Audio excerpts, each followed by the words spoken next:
Welcome to Kitty Super Tarot Channel! Ang ating pong topic ngayon ay ano ang nararamdaman ng person mo sa'yo ngayon. Okay, ang energy po ay maaaring magbago. Kunin lang po ninyo sa ating reading kung ano pong makaka-resonate sa inyo dahil ito po ay collective reading kaya hindi po lahat ay tungkol sa inyo. Piliin nyo lang po doon. And also po, meron po tayo ditong 3 groups, 3 pile of cards na maaari nyo pong pagpilian. Use your intuition sa pagpili. This is pile 1, pile 2, and this one is pile 3. Pakikilike na lang po ng ating videos, and kung hindi pa po kayo nakakapag-subscribe dito sa aming channel ni Miss Kitty, make sure to hit the subscribe button. And also, pindutin nyo na rin po yung ating notification bell para po ma-notify kayo sa bago naming magiging upload na videos ni Miss Kitty, okay?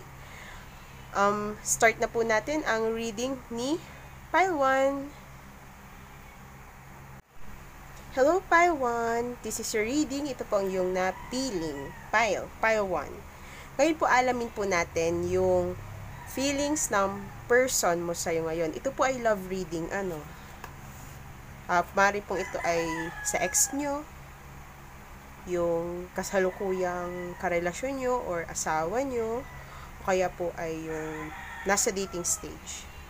Ang napili mo po ay itong pen na dito ka po na-attract sa ating yellow pen.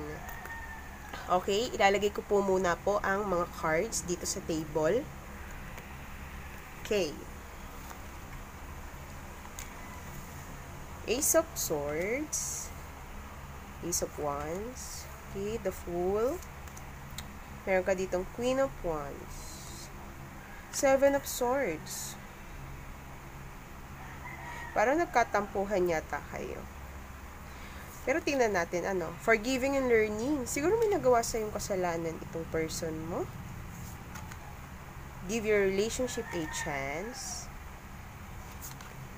This could be the one. Kinuha ko rin po yung nasa bottom of the deck, Seven of Pentacles, and also worth waiting for. Divine timing is at work in your love life. Ito ay as you listen to the past.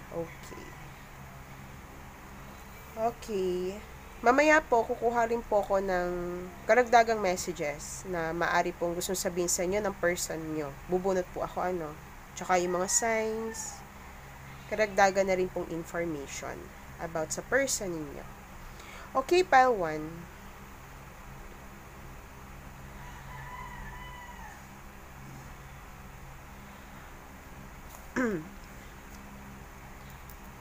Based dito sa cards mo, sa cards mo ngayon, this person wants to have another chance with you. Yun yung nararamdaman niya. Gusto niyang makipag-communicate sa'yo. Kita naman na gusto niyang humingi ng tawad sa'yo, Kasi meron tayo ditong forgiving and learning.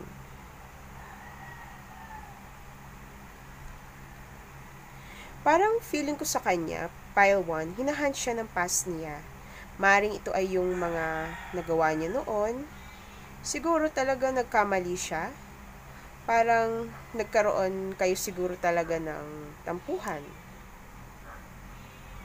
Yung iba sa inyo, pakiramdam mo.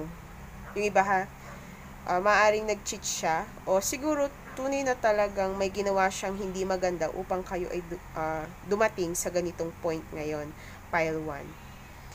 Kita naman dito sa cards na lumalabas na siya talaga ang may kasalanan Kasi para talaga nagsisisi siya. Lagi ko napapansin dito yung dito sa pool yung ahas. Siguro pile 1, may umahas talaga sa relasyon nyo or dito sa person mo. Yung iba sa inyo, LDR. Nagta-travel. Yan. LDR siguro. Like, magkalayo kayong dalawa. Siguro nung time na LDR kayo, yung person mo, nalaman mo na yung person mo, may kasama palang iba. Siya yung si ahas. Ayan, nasa background. Baka ikaw ito. Tapos yung person mo, may ginagawang kakaiba. Ito ay, pile 1, dun lang sa sa inyo na nahulihan nyo namang nag-cheat yung person mo. Pero kung hindi naman, konting, yung iba sa inyo dito, maaaring konting tampuhan lamang ito eh.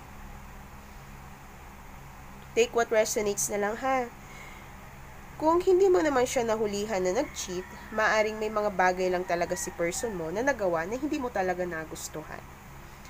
Yung iba sa inyo dito, tampuhan lang ito ninyong dalawa kasi kita mo naman dito sa card na ito. Magkatalikod dito yung couple. Pero itong person mo, may idea siya. Ramdam niya na gusto niya mag-take ng risk sa relasyon mo. Sa relasyon ninyo. Sa inyong dalawa kasi kahit nasa dating stage pa rin kayo, yung iba sa inyo nasa dating stage, ganun din, gusto mag-take ng risk. Nararamdaman niya na soulmate ka niya, nararamdaman niya na real yung connection nyo. Karamihan sa inyo dito, pile 1, parang siguro napagod na din. Napagod siguro kayo. Napuno.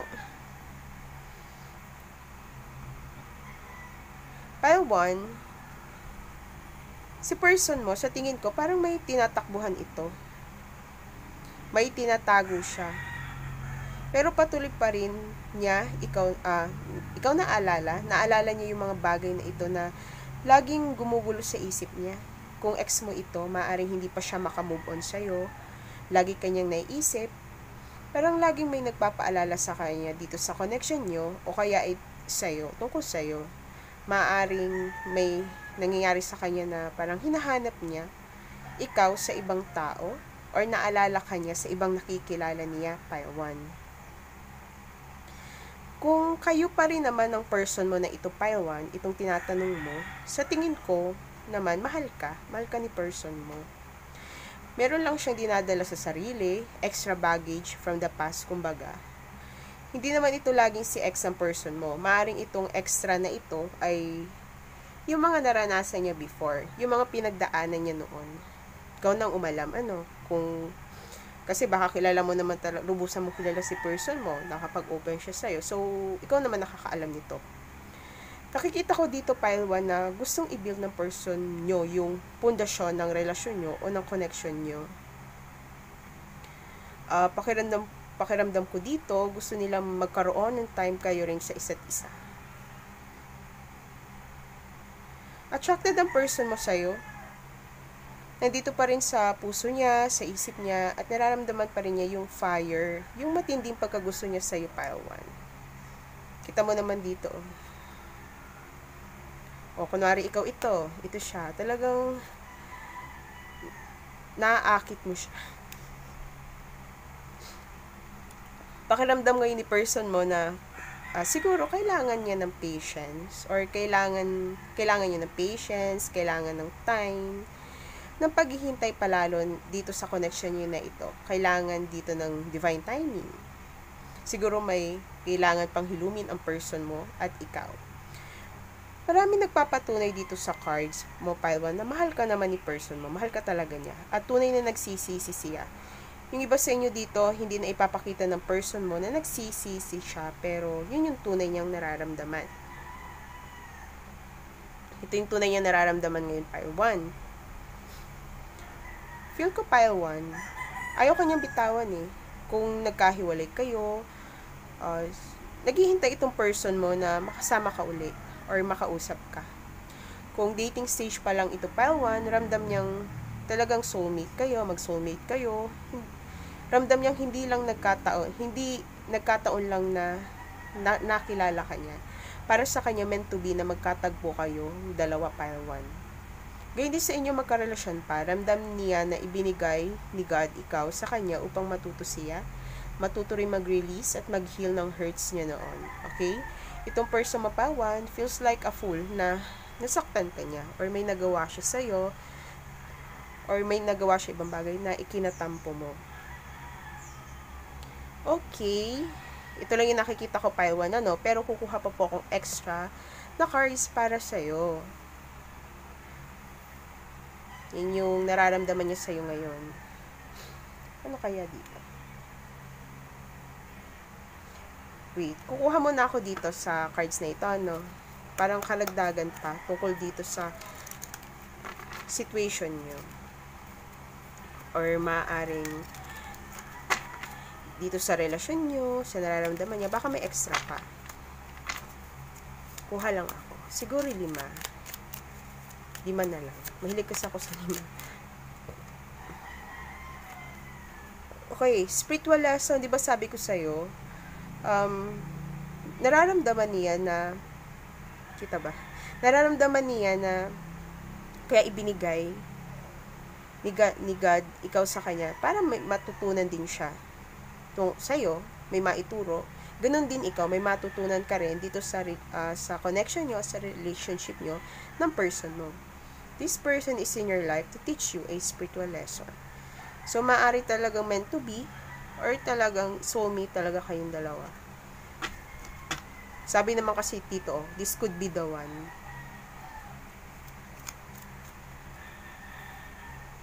O, bigyan ng chance, give your relationship a chance. Pero nasa iyo pa din yan, pile 1, different pages, you and this person don't share the same vision. So, maaari talaga may pagkakaiba kayo ni person, kaya hindi kayo nagkakaintindihan, kaya hindi, kulang din siguro sa communication, sa komunikasyon, kayong dalawa.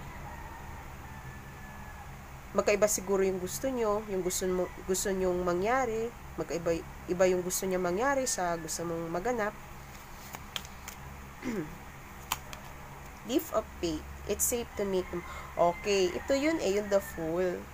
Gusto talaga ng person mo na magkaroon ng panibagong chapter, kayong dalawa. Gusto niyo magsimula ulit. Kung ito'y dating stage, gusto niya siguro na pumunta sa next level yung sa inyo. From dating to in relationship to marriage, ganun.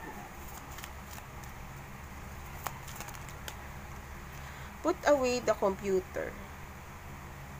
Working less will help strengthen the relationship. Siguro talaga maaring busy lang si person mo ngayon. Busy siguro siya sa work niya, o maaring nag-o-office, o ikaw. Kaya siguro hindi rin kayo nagkakausap or nagkakaroon ng time sa isa't isa. Masyadong busy sa gawain. Meron dito, twin flame. This is a divine counterpart connection. O, maaaring hindi lang siya isang soulmate mo, yung iba sa inyo. Kalahati ito, kalahati mo. Twin flame kayo. Okay. 5 na pala. Tama na. O sige, kuha ko extra. Isa pa. Para sa'yo.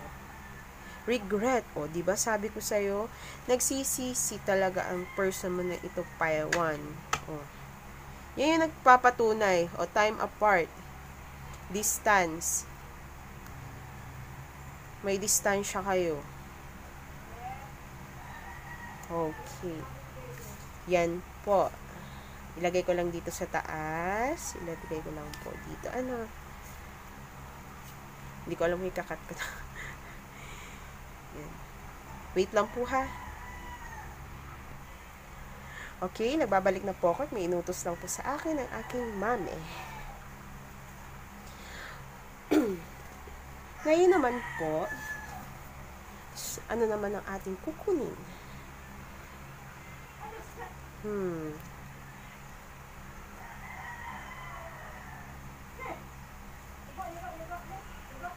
Feelings sa'yo ni person. Ano ba ito?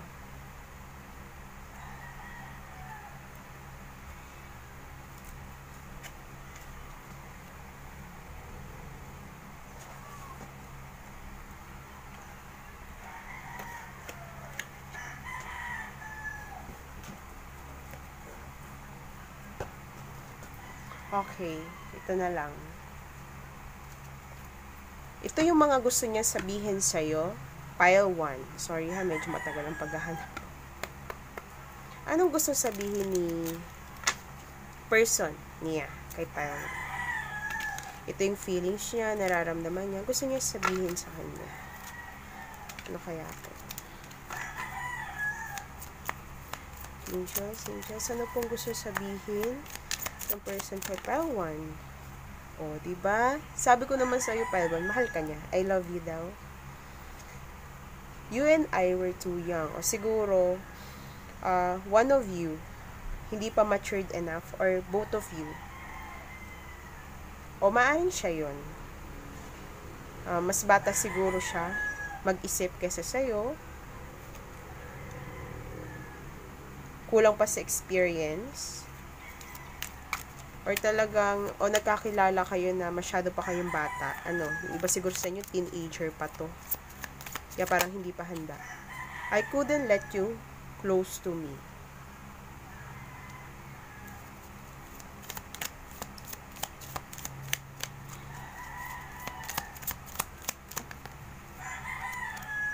I feel you even though we are part. Okay, isa pa. I am not available. O siguro sa inyo, si person mo ngayon, yan yung sinasabi niya. Gusto niya sabihin sa'yo, hindi siya available kasi busy siya. Or kung dating stage pa lang siya, dating stage pa lang kayo, siguro parang wala pa doon yung focus niya kasi masyado pang bata kayong dalawa. Kung kayo ay teenager fan, siguro ay maaaring nasa studies pa yung, nasa pag-aaral pa yung focus. Pero nararamdaman ka daw niya kahit na magkalayo kayo ngayon.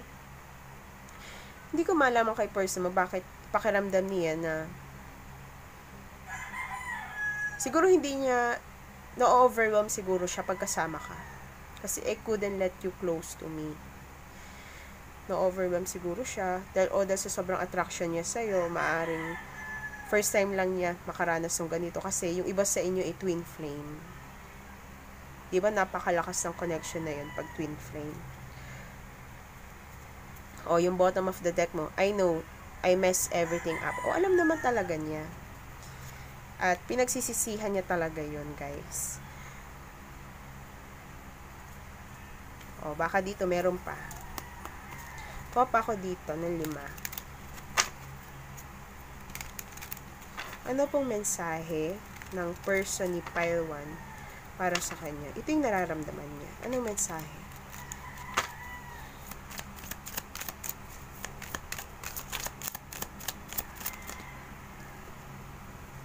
I saved your texts and messages. Sinisave daw niya yung mga conversations nyo. Siguro, binabalik-balikan niya yun kung ex mo ito. Kahit hindi mo ex, binabasa niya lahat. Yung mga pinag-usapan nyo, maaaring binabasa niya ulit yung mga sinabi niya sa iyo, kaya siya nagsisisi. You didn't see my tears. Iniyakan ka daw ni person mo. Wow. Ang gwapo at ang ganda mo talaga, pile 1. Talagang iniiyakan ka, O maaari din naman talaga na umiyak ka rin dahil sa taong ito. Iniyakan mo din siya. Hindi mo lang daw nakikita yung kanyang mga luha. Kasi sa panlabas mukhang wala lang yung parang wala lang nangyayari sa kanya. Parang pinapakita niya na hindi siya affected sa nangyari. Okay? I want you so badly. Di ba sabi ko sa'yo, masyadong talagang matindi yung connection, matindi yung pagnanasa. Hindi ba pagnanasa? Yung kagustuhan niya sa'yo. 18 plus. We don't share the same values. Nasa yun dito, different pages. Yun ulit, talaga may pagkakaiba kayong dalawa. Yan na nagsasabi yung cards na, I still have feelings for you. Talagang mahal ka niya. Kahit ex na kayo, mag-ex na kayo. Diba, sabi ko sa'yo kanina, pile 1, na maaaring nakikita ka niya or hinahanap ka niya sa ibang tao. Sabi na dito, I compare others to you. Hindi nagsisinungaling ang cards. Okay, ngayon kukuha naman po ako dito ng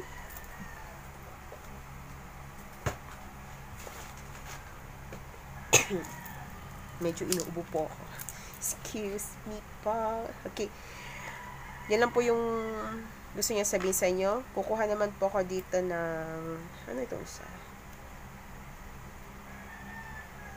In the shadows. Sige, kuha pa ako dito. Baka may extra pang gusto sabihin sa inyo si person mo galing sa cards na ito. Kuha pa ako dito ng 5 bago tayo pumunta sa Zodiac Oracle para alamin natin yung sign mo or sign ng person mo. Parang confirmation lang din yun, ano? Okay. Anong gusto sabihin? Nalaglag. You did not break me.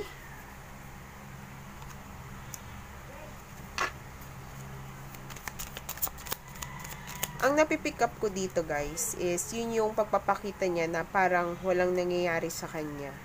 Parang hindi siya affected. Yun yung gusto niyang ipaalam sa'yo. Pero sa totoong nararamdaman niya, ang dami nagsasabi na mahal ka niya. Oh. At meron pa siyang feeling sa'yo, I want you so badly. Ano pa? I can still see you standing there. O, diba? Hindi naman sabihin natin nakatayo ka lang dyan. Naaalala ka niya, nakikita ka niya siguro sa ibang places. Parang, ay, si Pile 1 yun. Ay, hindi pala siya. Yung ganon. I never used to look at you in that way. I was careless with you. See? Iba sa inyo dito, maaari nag-start sa friendship. Tapos, yung nagkaroon na ng feelings, parang na-overwhelm, yun. Iba parang lumalayo. I don't really know you. Ikaw nang umalam kung ano tong I don't really know you.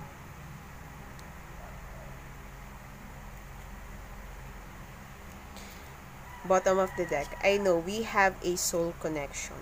Oh, sabi sa iyo ramdam niya talaga na kayo para sa isa't isa. Feel ko dito sa I don't really know you. Hindi naman dahil sa hindi kanya lubusang kilala. Siguro, yun nga, hindi kayo lang niya maintindihan. Siguro nagkakaroon kayo ng misunderstandings. Kasi hindi nyo parehas, o maring kayo parehas, hindi nyo parehas na naipapakita or nasasabi yung tunay na feelings nyo sa isa't isa. Kaya parang nagkakaroon kayo ng pagkalito, ano? Okay, ngayon dito po kukuha ako dito sa ating, ano to? Oracle, Zodiac Oracle. Para sa karagdagang signs, sign mo or sign ni person mo.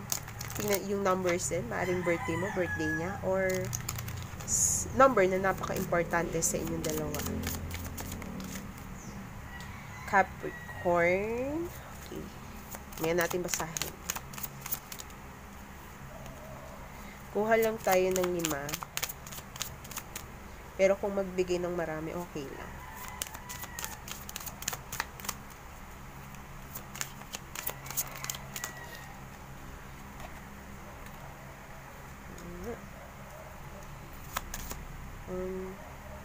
Di man eh, pero parang gusto ko pa kumuha. Ito, pabaliktad eh. Okay, last na to. Okay. Mercury, o maaaring siya ay Virgo or Gemini. Meron tayong number dito din na 15. Sabi sa'yo, Gemini, lumabas siya. Okay, ang mga signs na nandito ay Capricorn, Gemini, Aries, Neptune is Pisces, Venus, Taurus, Libra to, ang Venus. Mars, ito ay Scorpio, o kaya ay Aries din. Tas Leo, Mercury nga sabi ko, Virgo and Gemini. Uranus, ano nga ba sa Uranus? This is, alam ko Uranus is Aquarius to. Aquarius. Yun yung pagkakaalam ko. Yan yung signs.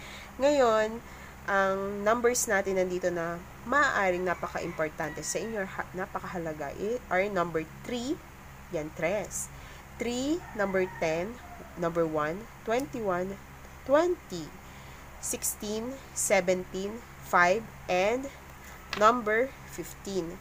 Okay, Pile 1, thank you so much na pakikinig ng inyong reading ngayon. Sa pagtapos sa reading na ito, hanggang sa huli, thank you so much and God bless. Pakikilike na lang po ng ating video. Maraming salamat.